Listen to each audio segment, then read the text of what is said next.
کیا شاگرد اچھا لگتا ہے استاد کی تعلیم کو ڈسکس کرتا؟ اور وہ کبھی ڈسکس کرے تو استاد کو یہ اچھا لگے گا؟ یہ آپ کسی بھی مہذب معاشرے میں کبھی یہ کام کر کے دیکھیں، یہ تکلیف کا باعث ہے۔ لیکن میں کس طرح یہ بات عرض کروں کہ لوگ امتی ہو کے نبی پاک کا علم شریف ڈسکس کرتے ہیں، وہ لے کے بیٹھے ہیں اپنے پاس کاغذ قلم اور لے کے بیٹھے ہیں حدود اربع کہ ہم بتائیں گے اتنا تھا اتنا نہیں تھا۔ یہ شکوک پیدا کیے گئے، شکوک کمزور کرنے کی کوشش کی گئی تاکہ کسی طریقے سے جتنی چیزیں آج دنیا میں لانچ کی گئی ہیں یہ صرف شکوک پیدا کرنے کے لیے، تاکہ خالی ذہن لوگوں کے دلوں میں آپ مانے نہ مانے۔ میں جتنے لوگوں سے ملتا ہوں میں تجربے سے کہہ سکتا ہوں کہ ایک بڑا طبقہ ایسا ہے جسے صرف مشکوک بنایا گیا ہے، جسے صرف ڈسٹرب کیا گیا ہے ذہنی طور پر۔ وہ لوگ جو بڑے محبت سے بڑے شوق سے کوئی درود شریف پڑھ رہے تھے، انہیں آگے کہا گیا یہ والا تو پڑھنا ہی نہیں چاہیے، وہ کب سے پڑھ رہا تھا۔ مشکوک کرنے کی سازش کی گئی۔ اسی طرح سے ایک بندہ مرزا غلام قادیانی، اچھا اعلیٰ حضرت نے جہاں بھی لکھا ہے غلام احمد قادیانی نے لکھا، مرزا غلام قادیانی بس، اس کو تیار کیا گیا۔ آپ دیکھیں کیسا بیوقوف آدمی لانچ کیا گیا مارکیٹ میں۔ وہ آیا پہلے سادھو بن کے، وہ ہم دم کرانے بھی تو جس کے مرضی پاس چلے جاتے ہیں نا، یہ بھی کوئی کرائیٹیریا نہیں جی، یعنی وہ بابا جی سادے ہیں جی، کیوں سادے ہیں؟ کہتے ہیں نہائے نہیں مہینہ ہو گیا۔ میں نے کہا سادہ ہونا اور گندا ہونا ان میں فرق ہے۔ سادہ تو وہ شخص ہوتا ہے جس کو کوئی مہنگے کپڑوں کا شوق نہ ہو، کوئی مطلب اسے پروٹوکول کا شوق نہ ہو۔ سادگی کا کیا مطلب ہے کہ بندہ منہ نہ دھوئے؟ یہ کہاں کی سادگی ہے؟ تو پہلے کبھی وہ سادھو بن کے آیا، کبھی کچھ بن کے آیا، پھر اس نے نا چونکہ باقاعدہ وظیفہ خور تھا، اس نے پھر عجیب و غریب دعوے شروع کیے۔ اس نے کہا معاذ اللہ میں نبی ہوں۔ اور آپ کو بتاؤں یہ علماء کے لیے بات انوکھی نہیں تھی، کیونکہ رسول کریم نے فرما دیا تھا، محبوب نے پہلے ہی سمجھا دیا تھا، فرمایا 30 جھوٹے لوگ ہوں گے جو دعوی نبوت کریں گے، اور 2 تو حضور کے ظاہری زمانے میں ہی آ گئے، ظاہری زمانے میں آ گئے۔ تو یہ حضور نے، اب اس نے کیا کیا؟ اس نے کہا میں نبی ہوں، پھر عجیب و غریب تعویلات کرنے لگا۔ وہ لوگ ڈھونڈ کے لاتے ہیں نا چیزیں اپنی مرضی کی، آپ جس کے پاس بھی جائیں وہ دلیل رکھتا ہے، جس کے پاس بھی جائیں وہ کوئی نہ کوئی اس کے پاس کہانی ہوتی ہے، سٹوری ہوتی ہے۔ وہ تو ابو جہل بھی کہا کرتا تھا کہ دیکھو جی اچھے بھلے رہ رہے تھے، اور یہ انہوں نے ایک بھائی کلمہ پڑھ گیا، دوسرا پڑھتا نہیں، گھر میں لڑائی شروع ہو گئی۔ کہانی تو اس کے پاس بھی تھی نا۔ وہ یہ بھی کہتا تھا دیکھو جی ہمارے باپ دادا کو کہتے ہیں وہ گمراہ تھے، حالانکہ وہ تھے گمراہ۔ تو کہانی تو کوئی نہ کوئی اپنے دفاع کے لیے سب نے بنائی ہوئی ہوتی ہے معاذ اللہ۔ اس نے جب کہا میں نبی ہوں تو وہی لوگ میدان میں آئے جو ہمیشہ آیا کرتے ہیں، وہی لوگ آئے، علماء ربانی جی، مارے کھائیں، جیلیں کاٹی۔ مولانا نیازی کو تکلیف ہوئی، کئی مہینے جیل میں رہے۔ حضرت سید خلیل شاہ صاحب علامہ ابو الاسناد صاحب کے بیٹے جیل میں گئے، 20 درجنوں علماء پابند سلاسل ہوئے۔ اور جب اس کے گرد گھیرا تنگ ہوا تو تعویلات کرنے لگا، کہنے لگا نہیں میں تو ذلی نبی ہوں، میں تو امتی نبی ہوں۔ بھئی یہ کون سی نئی تعریف تم نے گٹھی کی؟ اپنے لوگوں کو سمجھانے کے لیے، قائل کرنے کے لیے، آپ میری بات کو سمجھیں اچھے طریقے سے۔ ایک بڑی عجیب بات ہے دنیا کے اندر کہ لوگ کہتے ہیں یار یہ تو ان کے گھر کا آدمی ہے، یہ گھر کا آدمی آ کے یہ بات کہہ رہا ہے تو یہ تو نہیں غلط کہہ رہا ہوگا۔ ان لوگوں نے یہ کیا کہ اسلام کا لبادہ اوڑھ کے جب یہ کہنا شروع کر دیا نا کہ حضور آخری نبی نہیں، معاذ اللہ، تو انہوں نے ایک دروازہ کھولنا چاہا، ایک نیا شک پیدا کرنا چاہا۔ وہ جو امت حضور سے وابستہ ہو گئی تھی پوری طرح، ان کے ذہنوں کو منتشر کرنا چاہا، ایک نیا دروازہ، تاکہ جس کا جی چاہے وہ اندر آ جائے، جس کا جی چاہے وہ اندر آ جائے۔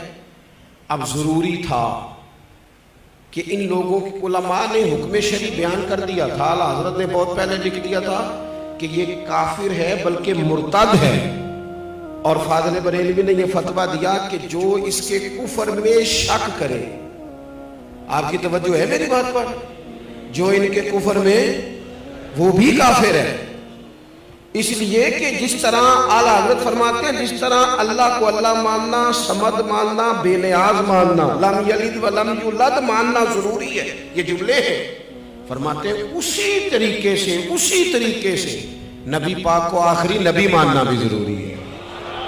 اور جو آیت میں نے قرآن مجید کی پڑھی، ما کان محمد ابا احد من رجالکم ولکن رسول اللہ وخاتم النبیین، فرمایا محمد صلی اللہ تعالی علیہ وسلم مردوں میں سے کسی کے باپ نہیں، ہاں وہ اللہ کے رسول ہیں اور نبیوں میں سب سے آخری ہیں۔ اور آپ کو درجنوں اور سینکڑوں احادیث ملیں گی، کسی میں وضاحت کے ساتھ اور کسی میں کنایے کے ساتھ، اور حضور نے نا باریک کر کے مسئلہ ختم نبوت بیان کیا، کہیں شک نہ پیدا ہو جائے، باریک کر کے کسی جگہ شک نہ پیدا ہو، یعنی ذرا بھی گنجائش نہیں دی، ذرا بھی۔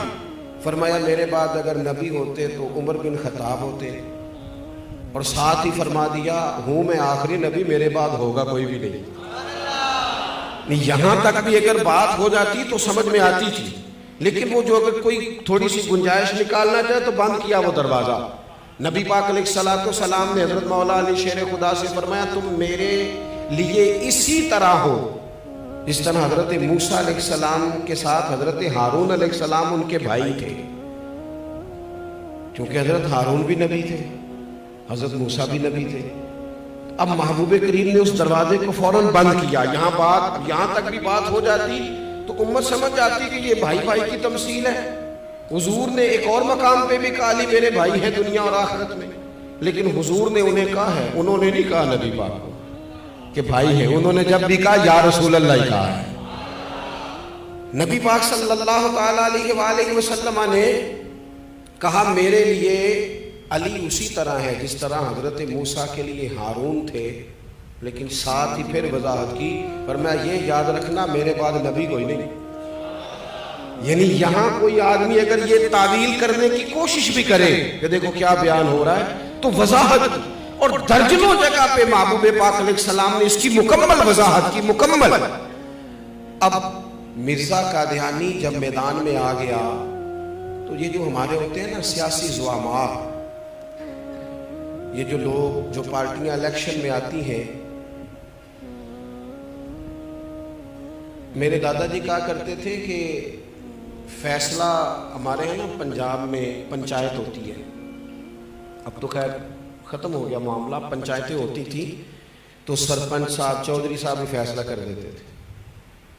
تو دادا جان فرمایا کرتے تھے کہ جو چودھری اور جو سرپنچ الیکشن لڑنے لگتا تھا پھر ہم اس سے فیصلہ نہیں کراتے تھے، اس لیے کہ اس نے دونوں پارٹیوں سے ووٹ لینا، وہ کسی کو ناراض کرنے کی کوشش ہے، اس کے ووٹ کم ہو جاتے تھے۔